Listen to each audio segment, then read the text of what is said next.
ਜਿਹੜੇ ਤੁਸੀਂ ਕੱਲ੍ਹ ਮੈਨੂੰ 25,000 ਦਿੱਤਾ ਸੀ ਨਾ, ਬੱਚੀ ਦੇ ਇੱਕ ਲੈਣ ਪਈ ਹੈ ਤੇ ਡਾਇਲਸਿਸ ਹੋਏ ਆ ਤੇ 20,000 ਰੁਪਇਆ ਉਹਨਾਂ ਨੇ ਦਿੱਤਾ। ਸੁਬਾਈ ਦੀ ਤਬੀਅਤ ਖਰਾਬ ਹੋ ਗਈ ਸੀ, ਉਹਨਾਂ ਨੇ ਡਾਇਲਸਿਸ ਕੀਤਾ, ਨਾਲੇ 4 ਲੀਟਰ ਪਾਣੀ ਨਿਕਾਲ ਲਿਆ। ਇਹ ਤਬੀਅਤ ਬਹੁਤ ਖਰਾਬ ਹੋ ਗਈ ਸੀ, ਫੌਰਨ ਸਾਡੀ ਲੈਣ ਪੈ ਗਈ ਤੇ ਨਾਲੇ ਡਾਇਲਸਿਸ ਹੋ ਗਿਆ, 4 ਲੀਟਰ ਪਾਣੀ ਨਿਕਾਲ ਲਿਆ। ਬਾਕੀ ਮੇਰੇ ਕੋਲ 5,000 ਬਚਿਆ ਸੀ ਰੁਪਇਆ, ਉਹ 3,000 ਦੀ ਮੈਡੀਸਨ ਆ ਗਈ ਤੇ 2,000 ਦੀ ਅਸੀਂ ਮਾਂ ਪੁੱਤਾਂ ਰੋਟੀ ਕੱਲ੍ਹ ਬੱਚਿਆਂ ਨੇ ਤਿੰਨਾਂ ਨੇ।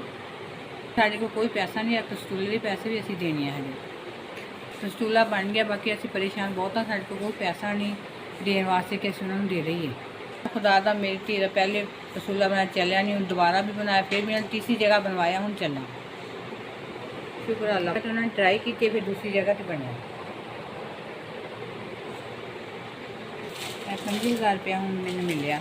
ਇਹਦਾ ਸ਼ੁਕਰੀਆ ਜਿਨ੍ਹਾਂ ਨੇ ਕੱਲ੍ਹ ਵੀ 25,000 ਦੀ ਮਦਦ ਕੀਤੀ, ਅੱਜ ਵੀ ਕੀਤੀ ਤੇ ਬਹੁਤ ਬਹੁਤ ਟੋਟਲ 50,000 ਰੁਪਇਆ SP ਉਹਨਾਂ ਨੇ ਮੇਰੀ ਮਦਦ ਕੀਤੀ ਹੈ। ਅੱਲਾਹ ਪਾਕ ਉਹਨਾਂ ਨੂੰ ਬਹੁਤਾ ਦੇਵੇ, ਅੱਲਾਹ ਪਾਕ ਤੰਦਰੁਸਤੀਆਂ ਦੇਵੇ।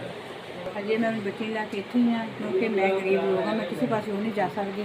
ਅਜੇ ਹੋਰ ਡਾਇਲਸਿਸ ਕਰਵਾ ਕੇ ਜਦੋਂ ਤੱਕ ਮੇਰੀ ਬੱਚੀ ਦੀ ਤਬੀਅਤ ਠੀਕ ਨਹੀਂ ਹੁੰਦੀ, ਮੈਂ ਇੱਥੋਂ ਨਹੀਂ ਜਾ ਸਕਦੀ। तो बाँह भी नहीं हिला सकती मैं, इस कंडीशन में किसी पास नहीं जा सकती। SBS मेरी तुम मदद नहीं जिंदे तक मैं इतने ध्यान रखना, सानू बड़ी थोड़ी जरूरत है, तुम मेरी मदद करते रहना। बच्चे असीं ते इसी तरह हाथ रखते रहना।